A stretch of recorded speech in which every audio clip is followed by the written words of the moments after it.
그 다음 자서전 여행이라는 말이 나왔죠. 이 말은 제가 만들어낸 말입니다. 원래부터 이런 용어가 있었던 것은 아니고요. 자, 과거를 기억해낸다는 것 굉장히 어려운 일이 될 수도 있죠. 이것을 그러니까 정신적으로 과거를 찾아가는 것, 생각이 찾아가는 것이라고 볼 수도 있고요. 여행을. 그 다음에 두 번째로는 실제로 버스나 지하철이나 택시, 교통수단을 이용해서 직접 가서 여행을 해서 과거에 내가 살았던 곳에 방문하는 것, 이것도 자서전 여행이라고 할 수가 있겠습니다. 만약에 여러분이 사셨던 동네에 다시 한번 찾아가신다면 이런 걸 준비해 갖고 가야 되겠죠. 기록할 것이 있어야 되니까 뭐 메모지, 필기도구, 그 다음에 디지털 카메라 이런 것들을 가지고 가서 그때그때 생각날 때마다 기록을 해가지고 오시면 되겠습니다. 자서전에 대한 오해가 몇 가지 있습니다. 보통 사람들이 잘못 알고 있는 것들이 있는데 이것을 극복해야 조금 더 편안하게 글을 쓸 수가 있겠죠. 유명인들이나 쓰는 것이다? 이건 아니라고 했습니다. 일반인들도 쓰는 것이라고 했고요. 나이가 든 사람, 노인만 쓰는 것이다? 이것도 아닙니다. 요즘은 자서전 쓰는 연령대가 점점 아래로 내려가고 있습니다. 그래서 60대, 70대가 많았지만 50대, 40대, 30대까지 계속 내려가고 있습니다. 이 회고록과 자서전의 차이점이라고도 말을 할 수 있는데 회고록은 그야말로 인생을 거의 다 산 시점에서 쓰는 것이라고 볼 수가 있겠고 물론 비슷한 의미지만 자서전이라는 것은 나이와는 상관없고 본인이 본인의 이야기를 진솔하게 담아서 쓰는 글입니다. 그러니까 수필식으로 쓸 수도 있고 소설식으로 쓸 수도 있겠지만 중요한 것은 본인의 이야기가 담겨 있다는 것이고 죽기 전에 쓰는 유언 같은 성격이라고 보시면 안 되겠습니다.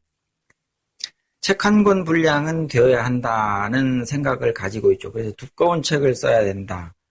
뭐 200페이지, 300페이지라고 생각을 하죠, 보통. 하지만 그렇게까지 완벽하고 두꺼운 책을 쓰실 필요는 없고요. 작은 책, 얇은 책도 책이니까 조금 더 쉽게 접근할 수 있는 방법을 생각하시면 좋겠습니다. 200페이지를 쓰려면 1년이 걸리는데 그걸 언제 다 쓰고 앉았겠느냐 이렇게 생각하시면 평생 못 쓰죠.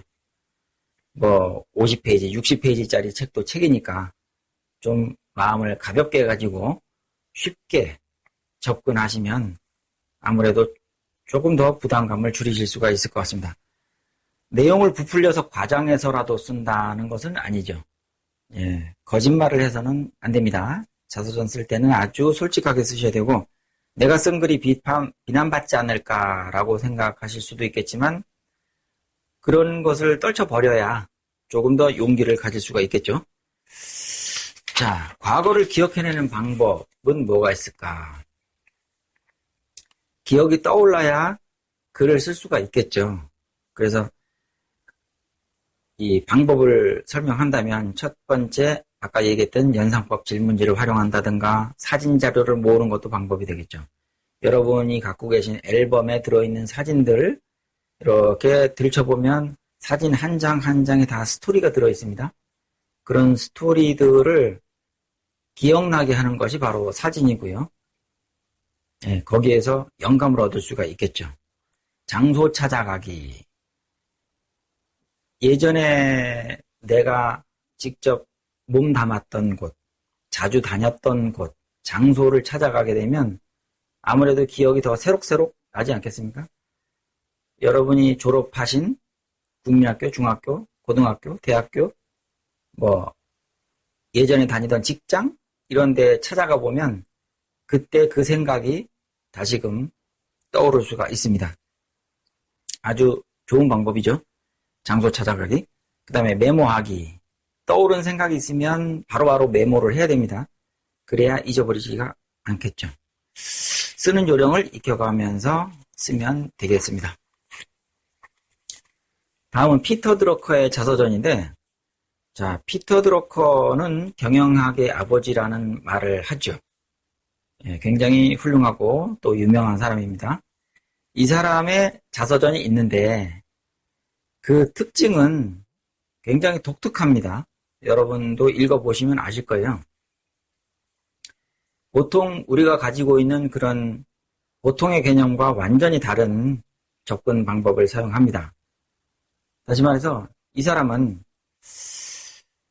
나의 이야기를 하는 것이 단순히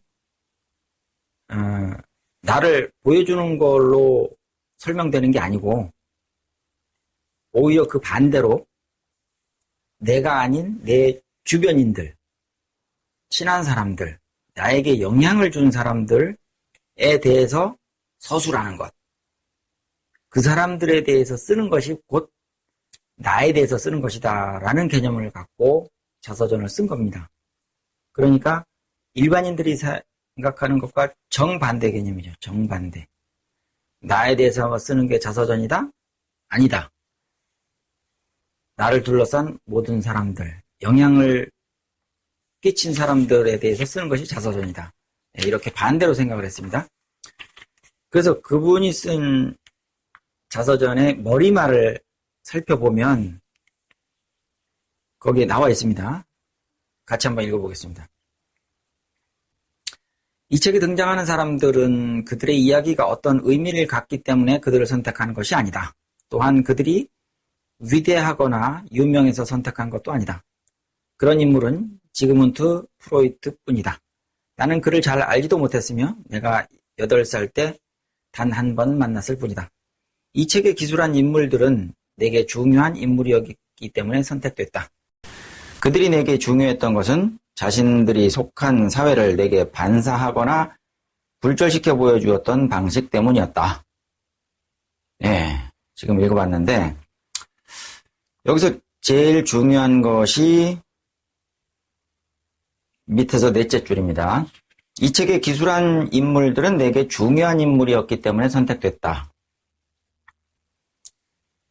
자기 자신을 둘러싼 나를 형성해준, 나의 인격을 만들어준 주변 사람들, 그 사람들의 영향을 받아서 여태까지 살아왔으니까 그 사람들에 대해서 이야기를 하는 것이 곧 나에 대해서 이야기하는 것이다 라고 말을 하고 있습니다.